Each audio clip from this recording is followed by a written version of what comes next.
Episode की शुरुआत में हम देखते हैं ब्लेड बाकी छात्रों के साथ ट्रेनिंग कर रहा है और ये उसके लिए इतना आसान है कि वो अपनी तलवार भी नहीं निकालता। अनेस्ट कहती है ब्लेड अपनी तलवार का इस्तेमाल करो, इस तरह अपने ओपोनेंट्स की डिसरिस्पेक्ट मत करो।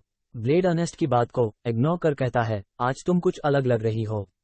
इस पर अर्नेस्ट शर्मा कर कहती है सच में, तुम्हें क्या अलग लग रहा है? ब्लेड काफी सोचता है और कहता है मुझे पता नहीं। लियोनार्ड गुस्से से कहता है तुम्हें दिख नहीं रहा, इसने अपना हेयर स्टाइल चेंज किया है। अर्नेस्ट मायूस होकर कहती है ऐसा नहीं कि मैं चाहती हूं तुम नोटिस करो। फिर अर्नेस्ट ब्लेड से कहती है अगर तुम्हें लियोनार्ड से फुर्सत मिल गई है तो क्या तुम उस लड़की पर नजर रख सकते हो? अर्नेस्ट सोफी के बारे में बोल रही होती है। ब्लेड कहता है तुम मुझे उस पर नजर रखने को क्यों कह रही हो? अर्नेस्ट कहती है मैंने कभी उसे लोगों से घुलते मिलते नहीं देखा। वो हमेशा से अकेली ही ट्रेनिंग करती है, लेकिन वो तुम्हारे साथ ऐसी नहीं है, इसलिए मैं तुम्हें ऐसा करने को कह रही हूँ। ब्लेड कहता है ठीक है। ब्लेड सोफी के पास जाकर कहता है हाय, मुझे अनेस्ट ने तुम्हारी ट्रेनिंग करवाने को कहा है। इस पर सोफी कहती है क्या ये कोई कमांड है? ब्लेड कहता है नहीं, मैं तो बस यहाँ तुम्हारी मदद करने आया हूँ। सोफी अपने हाथों की तरफ देखकर ब्लेड से कहती है लेकिन मुझे बस अपने हाथों से ही लड़ना आता है। इस पर ब्लेड कहता है अगर ऐसा है तो मैं तुम्हें लड़ना सिखाऊंगा। सोफी कहती है क्या ये कोई कमांड है?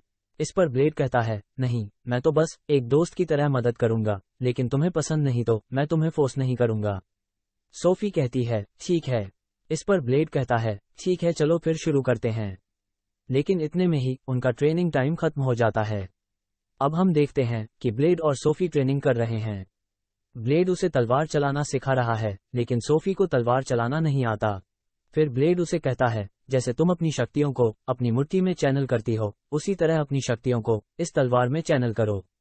सोफी उसकी बात को फॉलो करती है और उस तलवार का उपयोग करके 2-3 कवच को स्लैश कर देती है। ब्लेड ये देखकर कहता है तुम तो काफी जल्दी सीख गई। अगर ऐसा ही रहा तो तुम्हें और सिखाने की जरूरत नहीं पड़ेगी। फिर ब्लेड कहता है चलो आज की ट्रेनिंग यहीं पर खत्म करते हैं। सोफी कहती है क्या मैं अब उसे हरा सकती हूँ? इस पर ब्लेड चौंक कर पूछता है किसे? सोफी कहती है अनेस्ट को।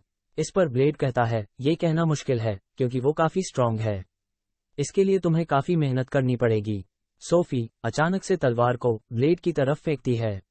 ब्लेड जैसे ही तलवार को पकड़ता है, इतने में वो उसे जमीन पर नीचे गिरा देती है और उसके ऊपर बैठ जाती है। वो ब्लेड से कहती है क्या ये माउंट पोजीशन स्ट्रांग है? इस पर ब्लेड कहता है हाँ ये स्ट्रांग है, लेकिन अब मैं उठ नहीं पा रहा हूँ। इस पर सोफी कहती है अगर ओपोनेंट फ्रीली मूव करे तो ये एक अच्छी माउंट पोजीशन नहीं होगी। ब्लेड हंसते हुए कहता है हाँ सही कहा। सोफी ब्लेड से कहती है अगली बार वो उसे कुछ और मूव सिखाए ताकि वो और स्ट्रांग हो सके। इस पर ब्लेड कहता है ठीक है।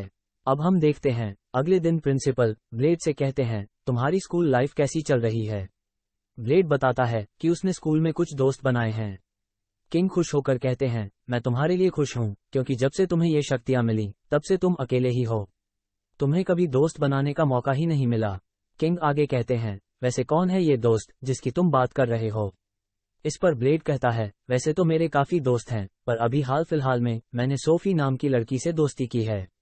ये सुनकर किंग कहते हैं मुझे लगा ही था तुम उसमें दिलचस्पी लोगे। ये सुनकर ब्लेड चौंक जाता है। किंग कहते हैं वो काफी स्ट्रांग है ना? ब्लेड कहता है हाँ वो स्ट्रांग तो है। किंग कहते हैं लेकिन अभी तक वो इनकम्प्लीट है। ब्लेड को कुछ समझ नहीं आता। किंग कहते हैं क्या तुमने उससे इसलिए तो दोस्ती नहीं की क्योंकि तुम्हें पता था आर्टिफिशियल हीरो प्रोजेक्ट के बारे में? ब्लेड चौंक कर कहता है आप किस बारे में बात कर रहे हैं? किंग बताते हैं एक सर्टेन ग्रुप के दिमाग में एक विचार आया कि अगर तुम जैसा ग्रेट हीरो दुनिया में एग्जिस्ट करता है तो ये भी संभव है कि तुम्हारे जैसा आर्टिफिशियल हीरो भी बनाया जा सकता है। और इसी विचार के साथ उन्होंने एक एंशिएंट फॉरबिडन नॉलेज का उपयोग करके एक आर्टिफिशियल महान नायक बनाया। इसके लिए उन्होंने एक इंसान के अंदर प्रयोग के जरिए ग्रेट हीरो की पावर्स को डालने की कोशिश की। उन्होंने ओरिजिनल ह्यूमन के क्लोन भी बनाए ताकि उस पर अनगिनत प्रयोग और एडजस्टमेंट कर सकें। सोफी को हमेशा एक एक्सपेरिमेंटल ऑब्जेक्ट की तरह ट्रीट किया गया। राजा बताते हैं कि सोफी का असली नाम सोफिया फेम्टो है। फेम्टो का मतलब 12 होता है, इसका मतलब ये सोफी का 12वां क्लोन है। इस पर ब्लेड गुस्सा होकर कहता है क्या ये प्रयोग अभी तक चल रहा है? इस पर किंग कहते हैं तुम चिंता मत करो, मैंने उस संगठन को हमेशा के लिए खत्म करवा दिया है। किंग कहते हैं, जब मैंने उसे इन सब से निकाला था, मैंने उसे कहा, अब से तुम फ्री हो, और उसने कहा, क्या ये कमांड है? मुझे लगता है वो अभी भी वैसी ही है। ब्लेड खुद से कहता है, ये मेरी ही गलती है कि सोफी से उसकी नॉर्मल लाइफ छीन ली गई। अगर मैं नहीं होता तो उसके साथ ये कभी नहीं होता। इन सब का जिम्मेदार मैं ही हूँ, इसलिए अब ये मेरी जिम्मेदारी है कि उसे सामान्य जीवन मिल सके। लेकिन ब्लेड को पता ही नहीं कि सामान्य जीवन कैसी होती है। वो इस बात का पता लगाने के लिए डॉक्टर के पास जाता है। डॉक्टर ब्लेड से कहती है, तुम यहाँ क्या कर रहे हो? आज तुम्हारा अपॉइंटमेंट नहीं है। ब्लेड उसे कहता है, डॉक्टर मुझे जानना है, आखिर नॉर्मल होना क्या होता है? मेरी उम्र में नॉर्मल लोग क्या करते हैं? डॉक्टर उससे कहती है, इस उम्र में लोग अपने यूथ को एंजॉय करते हैं। ब्लेड कहता है, मैं समझ गया। ऐसा कहकर वो वहां से चला जाता है। फिर ब्लेड सीढ़ियों में लियोनार्ड से मिलता है। वो उससे पूछता है, यूथ का मतलब क्या होता है? इसमें लोग करते क्या हैं?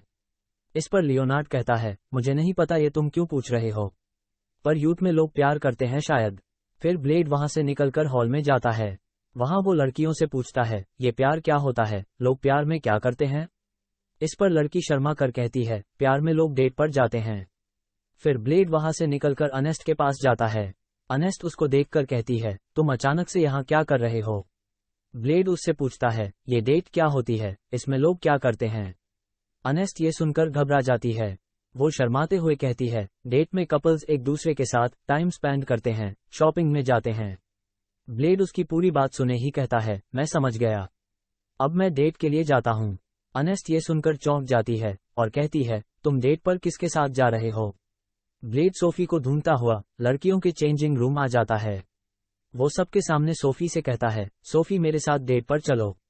सोफी इस पर कहती है, क्या ये एक कमांड है? इस पर ब्लेड कहता है, नहीं, पर यह बहुत जरूरी है। सोफी कहती है, ठीक है। अब हम देखते हैं कि ब्लेड सोफी का गार्डन में इंतजार कर रहा है। अनेस्ट दो लड़कियों के साथ उनका पीछा करती है। एक लड़की कहती है, ब्लेड के चेंजिंग रूम में घुसने के कारण सारी लड़कियों ने ब्लेड के खिलाफ शिकायत की है। इस पर अनेस्ट कहती है, आखिर इसे हो क्या गया है? थोड़ी देर में सोफी आ जाती है। ब्लेड कहता है, तुम बिल्कुल सही समय पे आई हो। इस पर सोफी कहती है, क्या ये नॉर्मल है, क्योंकि मुझे डेट के बारे में कुछ भी नहीं पता। इस पर ब्लेड कहता है, तुम सब कुछ मुझ पर छोड़ दो, मैंने इस पर बहुत सारी रिसर्च की है। फिर वो सोफी को प्लान बताता है। फिर वो दोनों साथ में डेट के लिए निकल पड़ते हैं। अनेस्ट और दोनों लड़कियां उनका पीछा करती है। घूमते घूमते सोफी और ब्लेड देखते हैं कि लोग मछलियों को खाना खिला रहे हैं। सोफी कहती है, मैं भी खिलाऊंगी। इस पर ब्लेड कहता है, ठीक है, और ऐसा कहकर दोनों एक साथ बहुत सारा खाना मछलियों के लिए डाल देते हैं। अनेस्ट और दो लड़कियां उनका पानी के अंदर से पीछा कर रही थी, वो खाना उनके पाइप में चला जाता है। फिर हम देखते हैं कि दोनों एक गेमिंग स्टेशन में जाते हैं, जहां वो दोनों एक पंचिंग गेम में इतने जोर से पंच करते हैं कि मशीन ही टूट जाती है। अब ब्लेड सोफी से कहता है, अब हमारा अगला मिशन है ट्रॉपिकल ड्रिंक को एक साथ खत्म करना। वो दोनों साथ में ड्रिंक पीने की कोशिश करते हैं और इस दौरान दोनों काफी क्लोज आ जाते हैं। ब्लेड की हार्ट बीट काफी तेज हो जाती है और वो पीछे हट जाता है। सोफी कहती है, मैं ये अकेली नहीं कर सकती। ब्लेड जैसे तैसे सोफी के साथ उस ड्रिंक को पीने लगता है। ये दोनों खुद में इतने व्यस्त होते हैं कि पीछे बैठी लड़कियों पर ध्यान भी नहीं देते। उन दोनों को इतना करीब देखकर अनेस्ट का दिमाग खराब हो जाता है। अनेस्ट को शांत करने के लिए एक लड़की उसे आइसक्रीम देती है। अनेस्ट को ये आइसक्रीम इतनी पसंद आती है कि उसे ये पता ही नहीं चलता कि ब्लेड और सोफी वहां से जा चुके हैं। ब्लेड को ऐसा लगने लगता है जैसे कोई उनका पीछा कर रहा हो, पर वो उन्हें इग्नोर कर अगला प्लान देखने की कोशिश करता है। पर उसे पता चलता है कि उनके पास समय काफी कम है। सोफी कहती है, कोई बात नहीं, हम शॉर्टकट ले सकते हैं। और ऐसा कहकर वो दोनों लंबी लंबी छलांग लगाकर शॉर्टकट लेते हैं और उन जगहों पर जाते हैं जहां उन्हें जाना होता है। अब रात हो चुकी है और वो दोनों एक फाउंटेन के पास हैं। ब्लेड बताता है ये एक लेजेंडरी फाउंटेन है। सोफी कहती है, आज मैंने काफी एंजॉय किया। ये सुनकर ब्लेड थोड़ा शर्मा जाता है। सोफी उससे पूछती है, आखिर तुमने मेरे लिए इतना सब क्यों किया? इस पर ब्लेड कहता है, क्योंकि तुम और मैं दोस्त हैं। ये सुनकर सोफी शॉक हो जाती है, क्योंकि उसे ऐसा लगा ही नहीं था कि कोई उसका दोस्त हो सकता है। सोफी कहती है, मैंने सुना है दोस्त कोई राज नहीं रखते, इसलिए मैं भी तुम्हें कुछ बताना चाहती हूँ।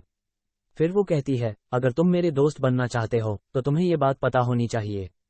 असल में मैं एक नॉर्मल इंसान नहीं हूँ, मैं एक आर्टिफिशियल हीरो हूँ। मुझे एक प्रयोग के जरिए बनाया गया था। मेरे अंदर आर्टिफिशियल शक्तियां डाली गई थी। ब्लेड ये सुनकर चौंक जाता है। सोफी अपनी शक्तियों का इस्तेमाल करके मेटल को मोड़कर दिखाती है। वो कहती है कि मैं अपनी शक्तियों का उपयोग करके भौतिकी के नियम में बदलाव कर सकती हूँ, लेकिन इस पर मेरा पूरा नियंत्रण नहीं है। फिर वो ग्रेविटी मैनिपुलेशन से अपना वजन 10,000 गुना बढ़ा देती है, पर वो कहती है इस पर भी मेरा नियंत्रण नहीं है, और इसके अलावा वो टाइम को भी रोक सकती है। सोफी कहती है कि अभी मैं ग्रेट हीरो की शक्तियों को केवल 10 सेकंड के लिए ही उपयोग कर सकती हूँ, और ये मुझे पूरी तरह थका देता है। वो आगे बताती है कि उसका नाम सोफिया फेमटो है और मैं ओरिजिनल सोफी की 12th क्लोन हूँ। सोफी उसे वो सभी चीजें बताती है जो राजा ने ब्लेड को बताई थी। ये सुनकर ब्लेड उसे कहता है, अगर ऐसी बात है तो मैं भी तुम्हें अपना कुछ राज बताना चाहता हूँ। ब्लेड कहता है, असल में मैं ही ग्रेट हीरो हूँ। ये सुनकर सोफी शॉक हो जाती है। ब्लेड आगे कहता है, मैं कभी ग्रेट हीरो हुआ करता था, पर अब मेरी शक्तियां चली गई हैं। ब्लेड कहता है, मेरी ही वजह से तुम्हें ऐसा बनाया गया। तुम चाहो तो मुझसे नफरत कर सकती हो। अगर मैं नहीं होता तो शायद तुम्हें इस कर्स्ड पावर के साथ जीना नहीं पड़ता। सोफी को कुछ समझ नहीं आता। वो कहती है, तुम अपनी शक्तियों को शापित क्यों कह रहे हो? ब्लेड कहता है, मैं कभी ग्रेट हीरो नहीं बनना चाहता था, पर जब से मुझे ये शक्तियां मिली मुझे बताया गया कि मैं एक हीरो हूं और मुझे लोगों को बचाना है। मैं बिना रुके राक्षसों से लड़ता रहा। मैंने अपनी जिंदगी की परवाह भी नहीं की और तब तक नहीं रुका जब तक मैंने एक एक को बचा नहीं लिया। इसके बाद भी जब मैं किसी एक को भी बचाने में फेल हो जाता तो लोग ये भूल जाते कि मैंने कितने लोगों की मदद की। इसके बजाय वो मुझ पर ही इल्जाम लगाते कि आखिर क्यों मैं उन्हें बचा नहीं पाया। वो मुझसे ही सवाल करते कि आखिर मेरे महान हीरो होने का क्या मतलब है अगर मैं किसी को बचा ही ना पाऊं तो। ऐसा कहकर ब्लेड रोने लगता है। ये देखकर सोफी उससे कहती है, तुम्हें इस बात के लिए दुखी होने की जरूरत नहीं है। जब किंग ने मुझे बचाया तो उसके बाद मैं खुद के बारे में जानने के लिए एक यात्रा पर निकली, और इस दौरान मैंने ऐसे बहुत से लोगों को देखा जो कभी महान नायक के द्वारा बचाए गए थे। तुम्हें तो इस बात पर गर्व होना चाहिए, और मुझे भी इस बात का गर्व होता है कि मुझे तुम्हारी तरह बनाया गया है। ये सुनकर ब्लेड चौंक जाता है। वो कहता है, अब मैं अपने अतीत के बारे में सोचकर कभी परेशान नहीं होऊंगा। और फिर वो और सोफी एक दूसरे से वादा करते हैं कि उनका ये सीक्रेट केवल उन दोनों के बीच ही रहेगा। और इसके साथ ही एपिसोड खत्म हो जाता है।